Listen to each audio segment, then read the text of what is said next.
क'क्राझार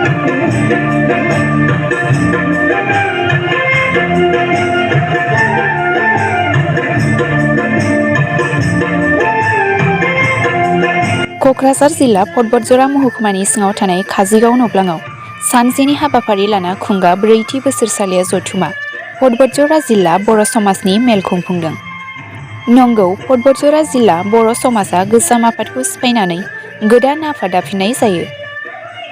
बे गोदान आफादनि आफादगिरिखौ दोननाय जायो सम्राट हाज'वारि आरो नेहाथारि बिबानाव मानगोनां प्रेमधर ब्रह्मखौ सायख'नानै दोननाय जायो।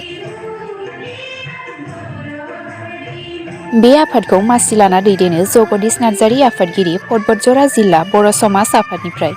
लोगोसे मेलखौ बेखेवनानै होयो बिश्वकुमार ब्रह्म आफादगिरि बतझर जिल्ला ब्रह्म धर्म आफाद।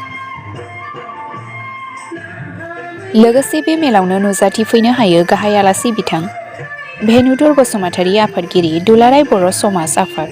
बिथांजों लोगोसे बुंथिगिरि प्रदीप कुमार ब्रह्म लेङाइ आफादगिरि दुलाराय बर' समाज आफाद। नोंथांमोनखौ मेडियानिफ्राय फैनाय आरो बेबायदिनो जों खौरांफोरखौ फोसावनो हायो। नोंथांमोनाबो फैनांगौ, जोंबो बुंनांगौ जोंनि बाथ्राफोरखौ। आरो आंनि गोरबोनि आरो बे दुलाराय बर' समाज बतझर आन्चलिक आफादनि जानानै जोंथ' बेखौ दाबो मिथियाखै सोर सोर सायख'जादों। दा डिक्लेयार खालामगोन, बिसोरो फोसावगोन। नाथाय मोनसे बाथ्रा बुंखानानै गोनां बाथ्रा बेनो जे जों जेराव गोदान आफाद दायो टार्मिनेटिं बोसोरावहाय जेरै बे दा गोदान आफाद दानायनि जथुमनायमोन बे जथुमनायाव गोदान आफाद दानाया बे जोंहा दंखायो संबिजित मथेनो जों सायख'नानैनो माने बयजोंबो गोरोबलायनानै आफाद गोदानखौ दानाय जायो। बेनिफ्राय लोगो बाहाय सदबांसा लायो अफिसियेल जायखौ अथ टेकिं होनना बुङो आरो बिनिफ्राय बिबानफोरखौबो गथायलायनाय जायो। बियो जोंनि गिदिर मोनसे बेराम बादि जानानै दङ। जों सानफ्रोमबो अखा नायबानो मोनसे नङा मोनसे खोनाबाय थायो। आरो बेबादिनो नै मैयासो आरो मोनसे जायगानि खौरां मोनसे मोनबावदों जे इनलसफ्रा माने बिहामजोफोरखौ माने एसे उदखार खालामनाय बेफोरबायदि टाइप, बेफोरबो जोंनि समाजनिनो एलिमेन्ट, बियो बेमार बादि। आरो बे बिसि गोनाङा आरो फिसाइ गोनाङानो गथ' गथायफोरखौ दोननानै जे खारफारलाबायगासिनो दङ, बेफोरबो गिदिर बाथ्रा। आं मोनसे बाथ्राखौ सानदों, बिनि थाखाय जोङो बेक्तिगत सासे बा सानैखौल' दुसिनानै नङा, बेयो सामाजिक मोनसे माने माबा दं, मावनांगौ खामानि दं बाहाय। आरो माखासे गोनांसिन फेक्टरा जाहैबाय बेफोरबादिखौ मोनसे मटिभेसनथ' होनना बुङा, बेखौ खालामनायनि मोनसे उत्साह मोननाय खारना जाहैदों जोंनि गेजेराव गावजों गाव मिथिलायनाय एवेयारनेस आरो बे एलार्टनेस। ओमफ्राय मा होनना बुङो बेखौ, बे जे एफा एनै दाय दस खालामोब्ला जोंनाव बे दन्द होनाय मानाय बे जिनिसा खुब रिलेक्स जानानै दङ। जोङो बर' समाजनिफ्राय बेफोरो एक्सुवेलि प्रायरिटि आरोखि। जेरै माने बे उइच हान्टिं होनना बुङोबा दायना बुथारनाय मानाय गोसोम फोथायनाय, बेफोरबो गासिबो जोंनि समाजनिनो गाज्रि बिथिं बियो। बेफोरखौ जोङो सोदांनांगौ। आरो जोंनि बे संबिजितावनो बेयो होखानाय हाबाफारिखा समाजखौ जोङो माबोरै संसार खालामनो। समाजखौ जुदि जोङो गुबुन समाजजों जुदि स्रें जिरायनानै बादायलायनो हानाय जुदि खालामनांगौबा जोङो बेफोरबायदि मैला मैथाफोरखौ जोङो साफा खालामनांगौ। आरो बे मोनसे आफादनिल' नङा आरो सानसेनि नङा, बाहाय बयबो आफादा गोरोबलायनानै मावनांगौ। आं मिथिगौ बर' साहित्य सभा आरो बर' फरायसा आफादफ्राबो जयैनो बेफोर खामानिखौ गोदोनिफ्रायनो मावगासिनो दङ। आरो जोङो दा नैबे दानि गोदान आफादखौ, जाय आफादनि बिबानगिरि आं मोनदों बावैसो 4-5 मासल' जादों, आं माने जोंनि आफादफोरखौ गोख्रों खालामग्रोनो नाजादों। आरो उद्देस्यआ जाहैबाय, आं न'खौ जुदि गोख्रों खालामनो हायाबा आं बेफोरबायदि खामानिखौ मावनो जेलानाखि बाहेरायाव ओंखारगोन, जायगा थांगोन होनबा आं हारसिङैथ' आरो बेखौ हाया, बेखौथ' लोगो मावनांगौ। दा बे जोंनि डिस्ट्रिक्टनि जिल्ला आफाद आरो ब्लक बा आन्चलिक आफादफोरखौ जों गोख्रों खालामनानै बिसोरनि माध्यमैनो बेखौ मेसेजखौ होनानै लासै अर्गानाइज खालामगोन। आरो जों सानो जे मावनो हायै जेबो खामानि गैया संसाराव। आरो जायखिजाया प्रब्लेमखौनो जों गावनो सोरजियो। गतिके सोरजिनाय माबाखौ प्रब्लेमखौ, इसुफोरखौ जों गावनो बेखौ सुस्रांनोबो हायो, प्रभाइडेड जों जुदि ज' आरो गोसो होनानै खामानि मावोब्ला। आरो जोंनि गोदान आफादनि माबाया नोजोरा बेनो, भिजना जोङो माने हठात दानोल' नङा, इयुननि जोलैनि थाखाय जों जाहाथे साबसिन मोनसे जायगा जोङो तैयार खालामनानै गालांनो हायो।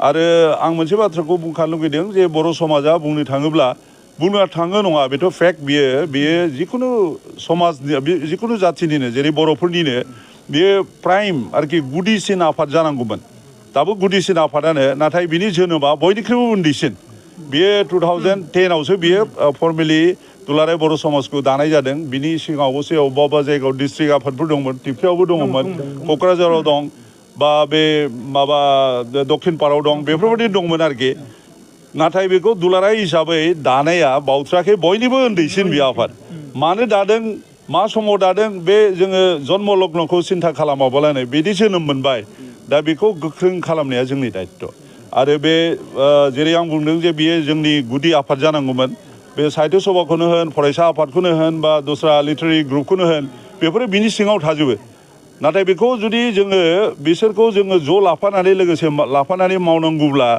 जों आंनि फोथायनायाव बेक्तिगत भाबै जे बे आफादखौ मोनसे खुला अपेन क्लोज एन्डेड नङा आरो बयबो थाफानो हानाय बयबो फोथायनाय जों रावजोंबो रावनिबो सिफियाव थायै बेबायदि जोङो इमेज मोनसे सावगारि मोनसे जों प्रथमाव सोरजिनो नागिरदों आंहा फोथायनाय दं जोंनि मावग्रा आंनि टीमनि मानसिफ्रा बयबो सापर्टिभ जोब आरो बेबायदिनो गोथार आरो गोख्रों गोसोनि मानसि जोब बेखौ मावफुंनो हायोब्ला बिनि उननि खामानिया डेफिनेटलि जों जेरै सानदों बेबायदिनो साबसिननिफ्राय हामसिन जालांगोन बेबो समाजनिनो प्रब्लेम बेयो जोंनि हाबाफारियावनो दङ बेबो आरो बेथ' बुंनो थाङोब्ला बे प्रत्येक लेभेलावनो सरकारि मोनसे माबा दंखायो गभर्नमेन्टनिनो अर्गेनाइजेसन दंखायो डिस्ट्रिक्ट लेभेलावबो नारकटिक्स एन्ड ड्राग्स कन्ट्रल मोनसे कमिटि थायो दा आसलते बर' समाजनि मानसिफ्रा बेजों जड़ित जानांगौ आंखौनो क'क्राझार डिस्ट्रिक्टआव आफादगिरि बै आइनि चेयारमेन खालामनो बिसोर नागिरदोंमोन आं जेला रिटायार जानानै फैगोदानमोन 2018आव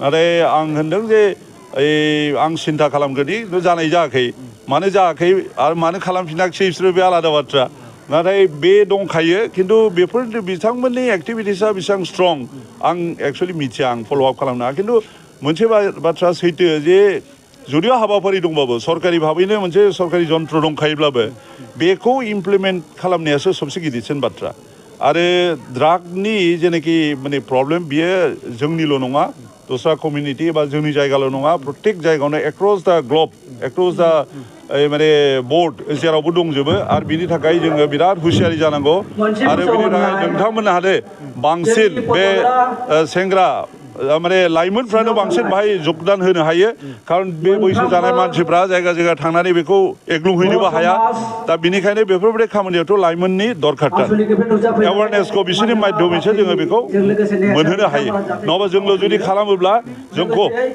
जोङो सौहायहैनाय नङा जोंहाबो गोहो बोलोबो गैला खारनोबो हाला बे हिसाबै लाइमोनफोरखौ नांगौ नाथाय बे लाइमोनफोराबो बिनि थाखाय हुसियारि जानांगोन माबा जानांगोन गोख्रों जानांगोन साननायफ्रा क्लियार जानांगोन आरो रियेलि जोंनि गेजेराव हाबनानै दङ बियो नोंथांमोना मिथिगौना मिथिया बेवहायबो जुदि बबेबा खनाफ्राव नागिरोबा बबेबा पइन्टफ्राव गय दखान बे आरो बे आइसक्रिम बायदिसिना फानलाबाया होमबा बेफोरबादिखौ आरो गोसोआव ला दे नोंथांमोनाबो सुबिदा मोनब्लानो बे बाथ्राखौ बुं जे फरायसालि खाथिफ्राव एजुकेसनेल इन्स्टिटिउसन हस्पिटाल बायदिसिना खाथियाव बिराद हाबग्रा गय दखान दंब्ला आइसक्रिम जुदि बे थेला लानानै फानोब्ला बिसोरखौ दिथा हो जुदि कयेकटा बेबायदि नागिरोब्ला 1 in around 10 मिनिमाम आरोखि 10टासो बेबायदि ट्रिपआव मोनसे समाव मोननो हागौ आरोखि दा बेफोरनो आसल पइन्टआ जोंथ' मिथिया आरो मोनसे बाथ्रा आंथ' एलिज खालामा रावखौबो दस्रायाव खालामा अजद नङा बे खिन्थु दहाय आं जेखौ बुंदों जे